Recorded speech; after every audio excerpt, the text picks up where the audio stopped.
So, to finish an exciting day, I would like to welcome back on stage Emmanuel Faber.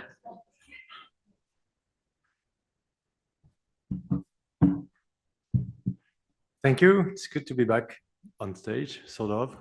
I wasn't able to attend everything here, but I heard a lot, and my team has been assembling notes as the conversation and the conference was going on. So it's a huge pleasure for me to sort of close the event, although as we've heard all day long, I guess this is much more, and it's absolutely an ongoing conversation. Just the start, and for probably a number of years. Let me maybe just pick up a few things that we noted for ourselves, and I would like just all of you here who came to participate and online as well, just as this to be a recognition and acknowledgement of the material that we are embarking from those conversations for our future work, and thank you again for a number of challenges and points that you made to us. So certainly a few things matters that we gain from this insight and practitioners here. First, global comparability. I think everyone would agree in the conversation that it's an absolutely needed point for proper outcomes. But also, I guess, and more probably now than I would say 2 years ago here in Europe, about ensuring that there is a level playing field. Level playing field, not only from the fact that as we develop our global baseline outside of Europe, in the value chains, in those countries where Axel was just saying there is so much more capital that's needed, that the standards will help in Nigeria, Kenya, Costa Rica, Bangladesh, and many other places in ensuring that companies here can comply with the reporting on CSRD with a set of data of high quality in their value chains, and therefore hopefully being reporting to investors and more stakeholders here in Europe with a high level of quality and therefore also better assurance from an audit standpoint. I would also say, talking about level playing field, a matter of competitiveness, because reporting is competition. We see it from a market standpoint, and therefore information is value, and the cost of information and the relevance of information is value. And to that end, ensuring that as many countries around the world are operating with a regulatory framework on corporate disclosing, on climate in particular, in a manner that is very consistent with what European preparers will have to do, I think is also a matter of competitiveness here, in particular for European preparers. I think we heard, and the team heard and made a note about the notion then of scientific evidence as being critical in what we are going to do. In many ways, that scientific evidence we brought in by piggybacking on the work of the IFRS accounting system for decades by creating the language of IFRS S1. And we certainly took as well a lot of science which is behind greenhouse gas emissions. There's probably not in sustainability a topic that has been more researched, more structured, more as well granularized through disclosures than greenhouse gas emissions. But climate is far from being only about greenhouse gas emissions, and sustainability is far from being the same, although this is an overarching topic that will, because of both the climate risks that will increase with temperatures, that increase with greenhouse gas emissions, but also because of the transition risks that at some point in time are being put in place locally by jurisdictions. Those matters of emissions are likely to be core to the view that investors and the banking supervision will take on the risks and the returns that are attached to the way companies are managing them. We noted as well on biodiversity, and that started this morning also around the panel in which I was participating, the fact that we really need to ensure for our standards on biodiversity that they're fit for purpose for investors. There is a lot about biodiversity that has to be done that is beyond the investor's remit. We also recognize, and I think that's a very interesting place when it comes to this notion of dynamic materiality, which I discussed this morning. We recognize that the frontiers are probably more blurred in biodiversity than they are in other aspects. In particular, when you think about the integrated reporting framework and the integrated thinking that we have embedded in S1, there's no doubt that one way or the other, and the question is, what is that way and what is the other way? All businesses rely on nature.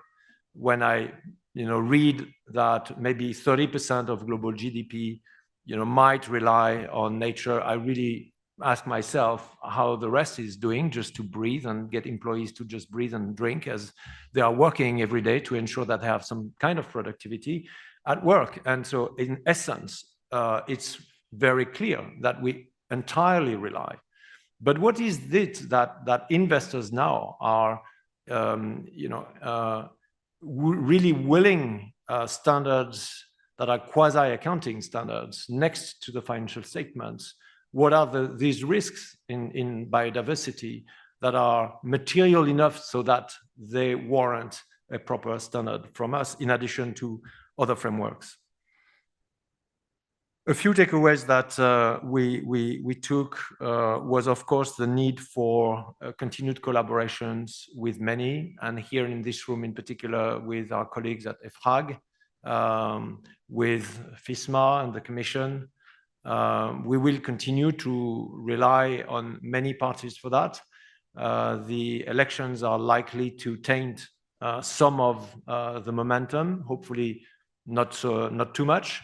And I would like to say one thing here, which I already shared publicly, which is that the more the standards and the language will be actually used by the market, embedded in companies' reporting systems and processes, used by executives to make decisions, by investors to make decisions, the more that will be the case, the less this language will be relying on or being dependent on policy. It's, before a politician comes and start disputing whether IFRS 1, 2, or 3 should be changed because that's a big political prize, those days are hopefully gone. I'm not sure, but they are. Climate is still very new, and the debate about whether climate change is a reality exists in some jurisdictions.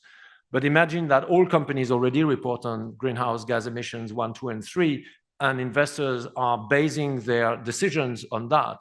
This becomes a much more difficult thing to take away from the standards. And this is calling for the momentum that is generated around our initiative, and that has started here in Europe, even before we started. And so this is a call to action, and I know it is happening in so many jurisdictions, and it is a call to action, I think, for all the market participants beyond the politicians to take this language and start using it as soon as practicable. The CSRD here being implemented and used by companies as a strategic tool, and not only just ticking the boxes of 1.2 thousand boxes, because if that is the case, that can be challenged by the natural and legitimate evolution of political consensus. These political consensus will continue to evolve, and that's absolutely okay. But the capital markets have their own function, and clarifying that they should be doing this without interference of policy making, I think is critical. I think finally, Axel, Irene, and Patrick have offered perspective that allow us to de-zoom in a way on our work. And for some of those conversations had taken place already in the past, and thank you for some of the challenge that you brought to us. I heard that, Irene, I wasn't there, but you challenged us on transition planning.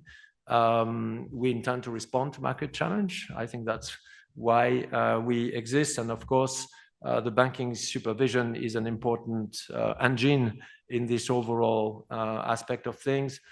Transition plans are getting more and more sort of popular in a way, in the sense that many are market participants, policymakers are developing tools. When the risk of defragmentation or fragmentation, sorry, is going to appear, it is then for us, I think, to consider ways that we can avoid that when we are the other, and in a proportionate manner as well. So I guess on that particular aspect, as on many others, we will pay attention in the coming months. I heard also what you said, Axel, about the need to direct capital flows where they're more needed.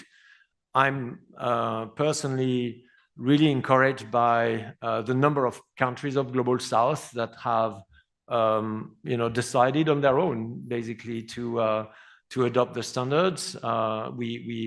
I spent a week with a small number of the ISSB team in Africa about a month and a half ago, in Nigeria, Kenya, South Africa. It was really interesting that those conversations were about competitive advantage for their countries.